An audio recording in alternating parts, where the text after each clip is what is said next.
8:30 on a Friday morning. Good morning, Thomas. You're with me again. Lucky you. And we're in. How are you doing this week? You okay? Yeah, been a hectic week. Been a hectic week. For a change. Well, I suppose that's not so much of a change, really, is it? But I say that all the time. I think it was Joe who we had on the live session last week who said, "I need to stop when people ask how I am. I need to stop responding with busy."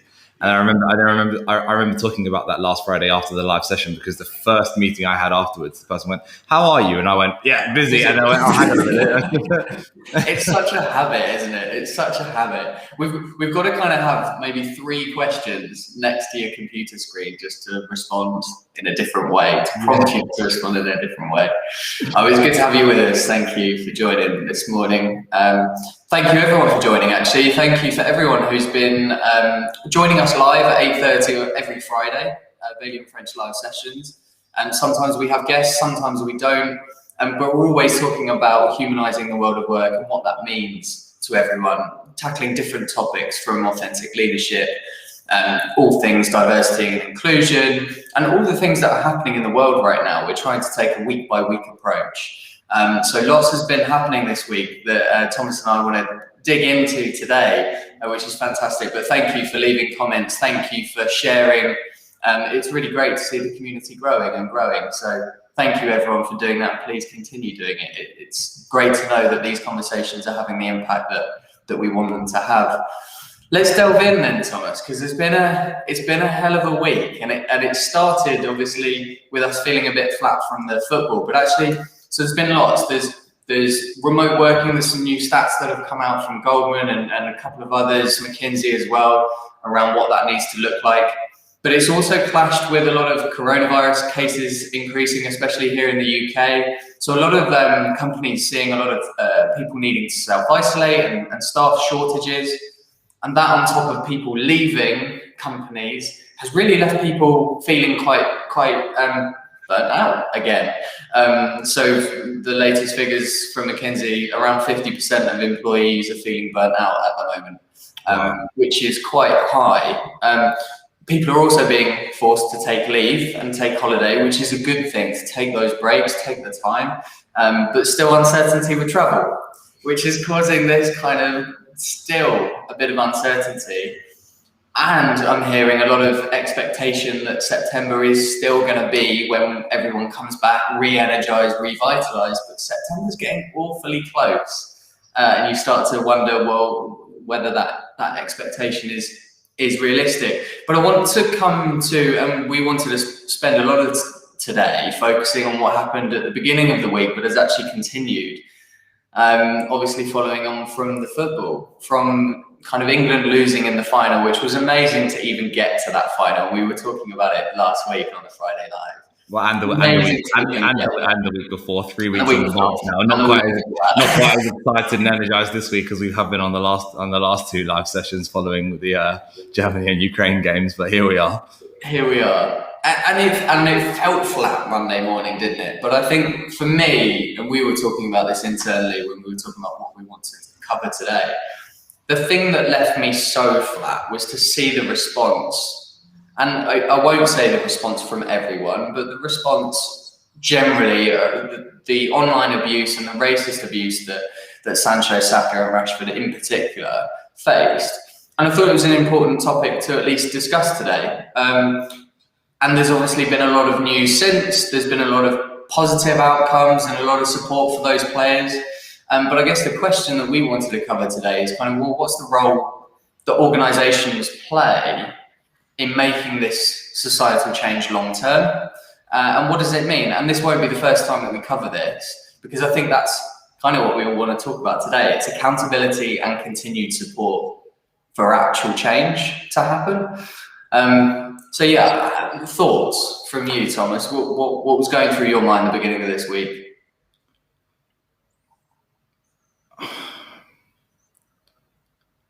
We were talking yesterday about, okay, what should, this should be the topic of our live session this week, but more specifically, what does that mean? And, I like to abstract to, sort of simple words that can cover the general theme, and those two words for me were accountability and support. So support, and we'll dig into this, but is fairly intuitive, right? The accountability piece is, what are we actually going to do? And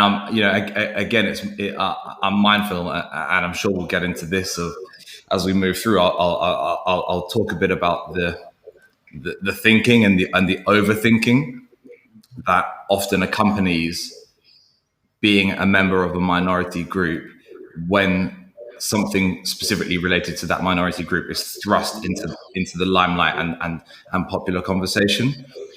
But I might ruffle some feathers here, and this sort of all factors in to a higher point here. Support needs to be tailored to the individual. So what tends to happen when we experience any sort of event that triggers an emotional response for people and becomes mainstream news, particularly around racist events, and we've seen it over the past 15 months, not quite that, 14 months, with the Black Lives Matter movement and organizations and news almost being forced to spend a lot more time talking about the racism that Black people are subjected to. And of course, that's a roller coaster in terms of the attention that it gets. And so one of the arguments that I'm seeing at the minute is, look at the breakdown of where the racist abuse is coming from. It's like, to be honest, I'm not interested in where the racist abuse for this specific racist incident was coming from. There is racism in this country. I'm not interested actually in this event. What I'm interested in is the attention that people are giving to this right now. Attention is the commodity. And so this is chess, not checkers. I'm using this opportunity now while people who don't usually have to think about this are thinking about it, to make those incremental steps. And then the attention will fade. And I know that will happen, and that's fine. But that's an important thing to understand. What happens when we have these sorts of events is that Black people are homogenized, because we're talking about a marginalized group. And what we forget is that individual identity trumps group identity. So it's important to remember in these sorts of times that whoever, as a leader, for example, whoever it is that you've got in front of you, they are an individual who is Black, white, male, female, gay, straight, trans, or cisgender. Those things aren't irrelevant. Those things are a really important makeup of who that person is. Not the entire makeup, but those things constitute their personality, their beliefs, their values, their mannerisms, their experiences, their opinions, the lens through which they view the world. But they are not primarily a single one of those things. So being Black is a huge part of who I am and my identity, and that needs to be acknowledged, but it's not all that I am. What we also tend to see with organizations in these sorts of events is that they lose sight of who the individual is, and they are drawn more to the group aspect of that particular individual, when that aspect is something that they are thinking about a lot. I'm not being critical when I say this, it's just what happens. CEO becomes aware that racism has become an issue that has resurfaced for them. It's back on their radar again, and they feel as though they need to do something. And they decide that what they need to do is talk to their Black colleagues for the solution. Well, how is that? How does that person know the solutions? They are a person who is Black, but being Black doesn't give them the skill set, the expertise, the academic background. It probably, in all likelihood, means that they have done more research and studying in the same way that I have. So, for example, I can break down the historical the historical pseudoscience that still contributes to racism 200, 300 years later. I can break down the psychological and sociological mechanisms underpinning it. I'm not not an expert on diversity and inclusion in the workplace. Now, with the work that I do, I know more than perhaps the average person. But organizations need to recognize who the right person to go to solve these problems is at the individual level. The accountability piece that we were talking about earlier, and this is what got me thinking when I say I might ruffle some feathers here. My LinkedIn has been full of posts from different organizations and different CEOs saying, we stand against racism. What does that mean? Like, and it's not, and it's not that I'm being ungrateful.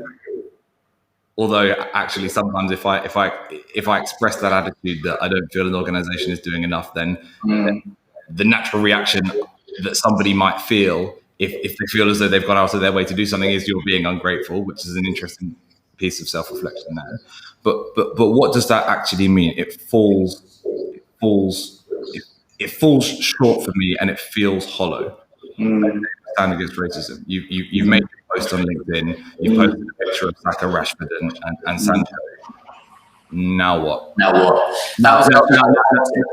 And now I'm not saying that.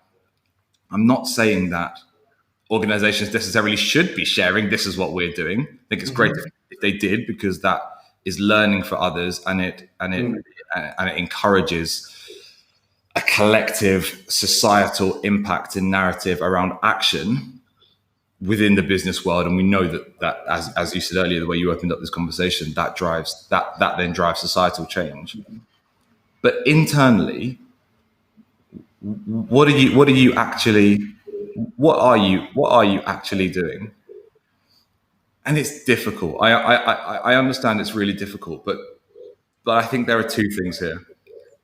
The main thing is understanding what it is that each person within the organization is able to contribute to this topic.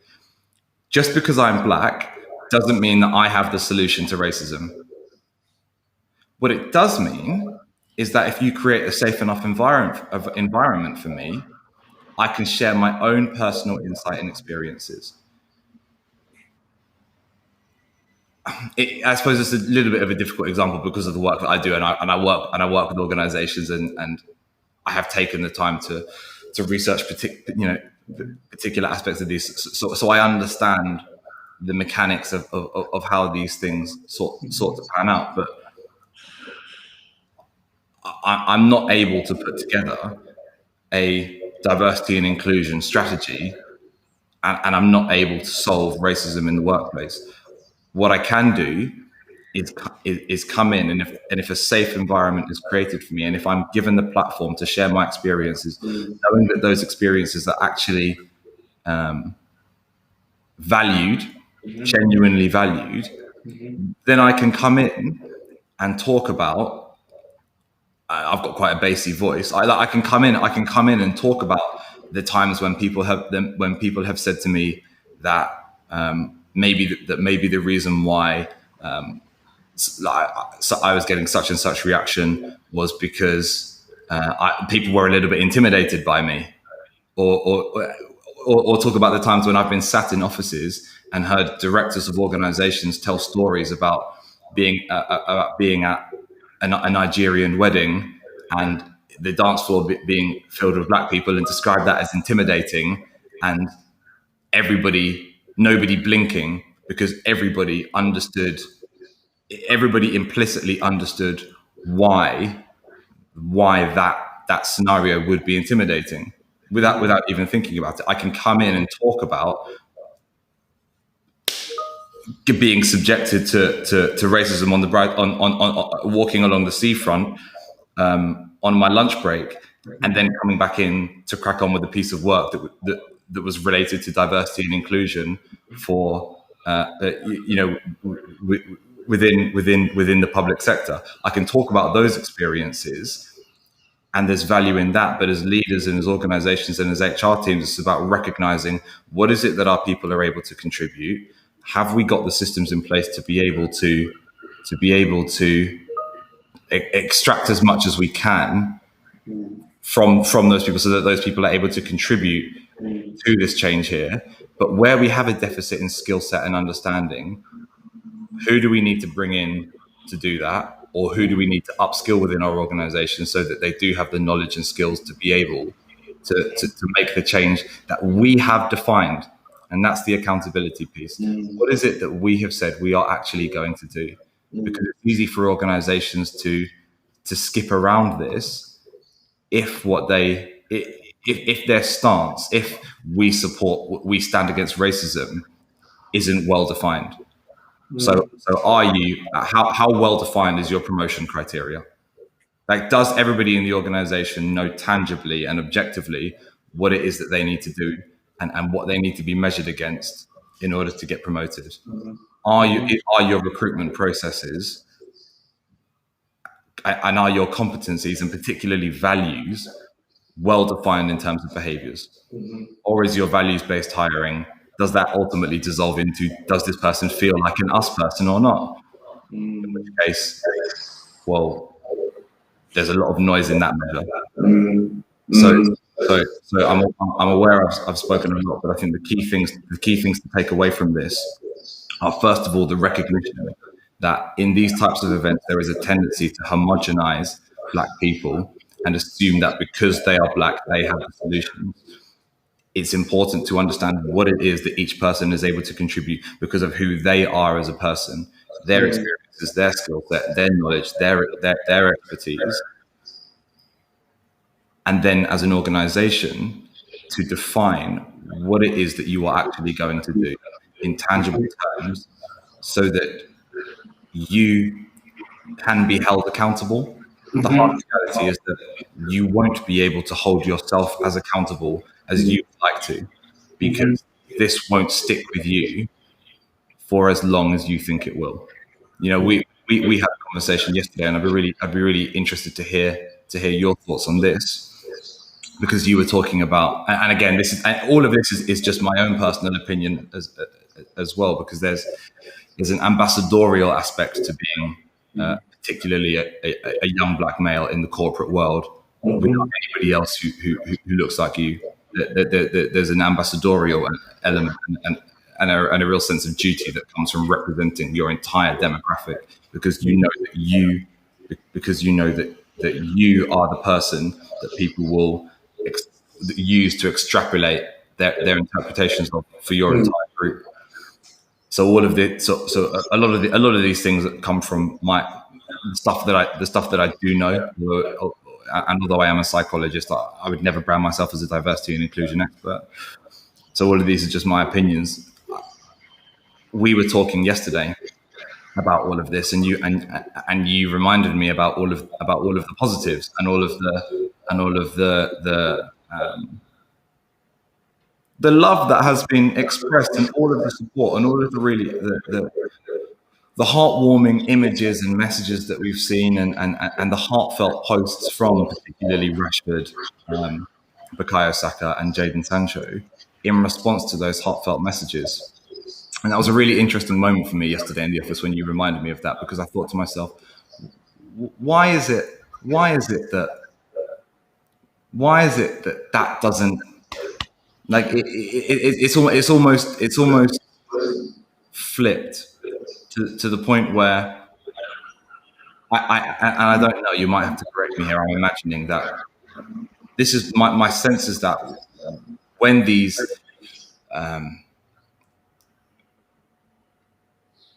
racist incidents on the public stage occur, I sense that the incident itself remains short term if it doesn't affect you, but the positive response stays long term.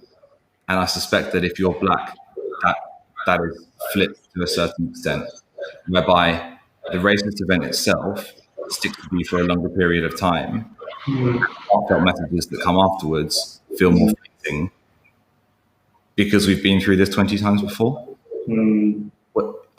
I've grown up watching videos of black people being killed in America by the police. So the confusing thing for me last June, and I've said this in the office before, I still can't quite work out what it was about George Floyd's murder that was the spark.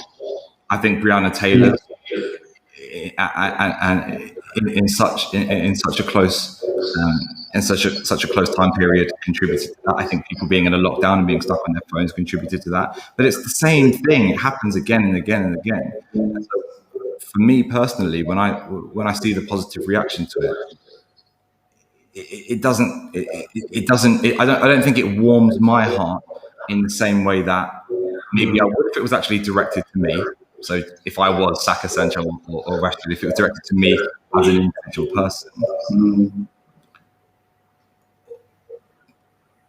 And from a psychological standpoint as well, this is now getting into a domain that I really do know about. We know that mood influences perception. And the way that I would actually describe, and this is really important and this comes back to the piece around leaders holding a space to actually listen to their people. Supporting is listening to how they feel so that you can learn. I don't find when I talk to people, the overwhelming emotion that we experience is not feeling sad. There's an element of anger, but more than anything, it's absolutely exhausting. And I think one way that people might be able to relate to that, we were talking about COVID, and we opened this talking about the way that things have begun in the news, the frustration, and the constant changing. That sense of frustration and that sense of exhaustion with COVID-19, which is something that we can all relate to and understand. A lot of that comes from the constant roller coaster ride. And the constant, okay, we had our first lockdown. Okay, it's been extended again. Okay, it's been extended again. Remember when the extensions were 3 weeks? And that felt like a long time. Okay, fine, we've got the summer. Okay, now we've got another lockdown. Okay, in the November. Okay, now we've got it again in January. Oh, okay, now it's extended until May and June. Oh, okay, now it's extended until July. Okay, now we're coming out of it in July, but the travel back, that constant, it's happened again and again, and again. That's exhausting. And that exhaustion is the overwhelming, for me and for other people that I've spoken to, although as I say, I don't speak for everybody. That exhaustion, that mental exhaustion, that feeling drained and tired, and the hopelessness, I think is the reason why some of those objectively and genuinely amazing reactions that we've seen perhaps don't connect the way that you would expect them to for how heartfelt and positive they actually are. And that's a really important thing for organizations to understand, because I mentioned perceived ingratitude earlier. If your approach to dealing with racism in your organization, and if your approach to diversity and inclusion is to go out there and put something on and expect to receive a pat on the back, you are going to be disappointed. And it's not because we're ungrateful. Probably can't explain how important it is. It's because of the emotional exhaustion that comes with this, and from my opinion, in my stance, the hopelessness, because your attention on this topic will fade. Mine won't. I know that we'll be having this conversation again when the next thing happens, and it will. And that means that it's difficult to engage and feel positive and perhaps applaud an organization for their actions to the extent that they want to be applauded, especially if that response isn't tangible and if there's no perception of the organization holding itself accountable. No. It's just so last year when the Black Lives Matter movement happened, and I suppose, as you said, and I love how you articulate these moments for everyone in mainstream news, matter in those moments. And that, rightly or wrongly, the platform then becomes stronger to educate and to learn and to hopefully as a society grow. How you've just articulated a lot of that, I think, will be incredibly powerful certainly for me as a leader of this organization, but just generally as a person within society, to hear and to learn and to understand those experiences. The way you articulate that is always refreshing and brilliant. And when it is heard in the office as well, we've been having these conversations this week. It was interesting when we were looking at this, or I was definitely looking at this throughout this week. Have you seen a company do it well at all? Are there any good examples? Because I can imagine there are internally.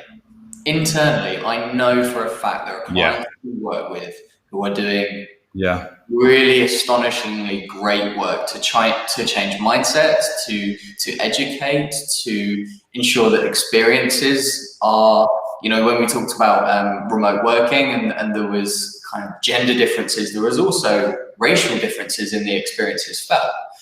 I think some companies are doing it really well, but I couldn't really find any good examples when I looked at that, and I wonder whether that's hindering education for other organizations. I sort of, when I was talking earlier about these LinkedIn posts that I've seen, and CEOs that I really respect and that I think have from the outside, it looks have established and contributed towards really positive cultures for their people. Their LinkedIn posts of Rashford, Saka and Sancho, their screenshots of messages they've sent to their organization. I can't think of an organization that I've seen do it really well. And the point that I made when I mentioned those LinkedIn messages was that it's not that I think those organizations necessarily need to share what they're doing internally. I think if they did, it would be really useful for others to be able to learn from. There are organizations and clients that we work with that I look at and suspect will do it really well.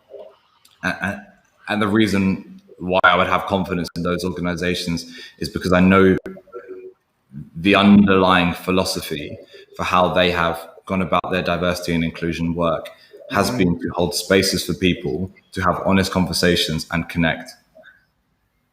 Holding forums, a couple of our clients, particularly in the aftermath of the Sarah Everard murder, which again is something with the conviction this week, and I don't know if you saw the nickname that his colleague, the policeman who has been found guilty of her murder, the nickname that he had and the clear warning signs that were there is well astonishing to me. But that's exactly what I mean in terms of my blindsightedness for gender equality. The organizations that I've seen deal with diversity and inclusion really well are the organizations that have provided forums and put in place systems and platforms for people to connect with each other. They've created safe spaces for peer-to-peer support at an individual level. And if there's one thing that I would want anybody listening to this to take away, it would be not to lose sight of the individual because we are talking about a group issue. Being Black is a huge part of who I am. It is not all that I am. And I am not all that is Black. I can't speak for all Black people. And the words that I do speak are not driven entirely because I'm Black. It's a part of who I am. It's something that I can contribute, but it's really important to focus on the individual. And so having systems in place where individuals connect with individuals, where line managers are having appropriate conversations that are tuned into the person that they have in front of them. If the person that you've got in front of you, regardless of their race, is an expert on diversity and inclusion, or comes forward with some solutions, that's a great conversation to have. Let's not be asking Black people for the solutions. Let's not be asking Black people to solve racism in society, across business, or in this specific organization. What we can ask, if they feel comfortable to, is for them to share their own personal opinions and what they think would help them if there is anything that they think needs to be improved. But it's framing it as the seeking of an individual opinion rather than a burdening to solve a problem that is so emotionally draining anyway. You know, let's not heap more responsibility onto the people who are having to deal with this, and importantly, who will continue to deal with this when everybody else has forgotten about it until the next time.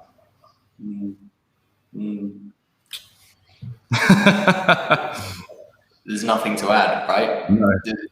The articulation's phenomenal as always. We are out of time on the 30 minutes, but this will not be the last conversation that we have on a Friday Live about this. And actually, one of the things I'm challenging us both to do is to go and find someone who is doing it great. Yeah, who will great share. action. It's a great takeaway action for us and for everybody listening in. I know that you would be exactly the same, but if anybody has seen an organization that is doing this really well, reach out to us, comment below if you're watching this on the LinkedIn recording, or get in touch with us, because we would love to see that and share that. Our mission at Bailey & French is to humanize the world of work, and we can't do that if we aren't seeing the examples of best practice. Again, what more do you have to add to that? No, cheers, man. Really, no, this is good. It's been good. You've again, in the back of my mind, I've been aware how much I've been talking and how quiet you've been, but I think you on this session here is a perfect example of just listening without feeling anything there, or feeling like you needed to jump in, absorbing, and then asking follow-up questions. So thank you. Thank you for sharing this. We really need to bring this. Learning, right? This is the point of having these conversations, and have more of them. I think that's the thing, right? Understand, learn, continuously learn about the human beings that you have around you.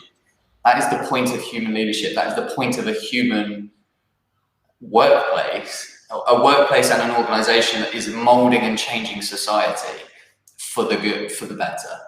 For a long time, not just for a short time, not just because it's popular at that moment in time to do that. So thank you for sharing all of those thoughts, scenarios, learnings, passions. Everything that you've just shared is phenomenal. So really thank you for bringing that today. And let's go make that happen. And the next time that we're together and we're talking about this topic, I want someone with us who's sharing those examples and what is happening. So that we can make a difference. We've got to go, we've got to run, but thank you everyone for joining. Really appreciate it, and we will continue to answer any comments and feedbacks that you put on this video on a really important topic. Thank you, Thomas, for joining. Thanks everyone. Catch everyone else next Friday, 8:30.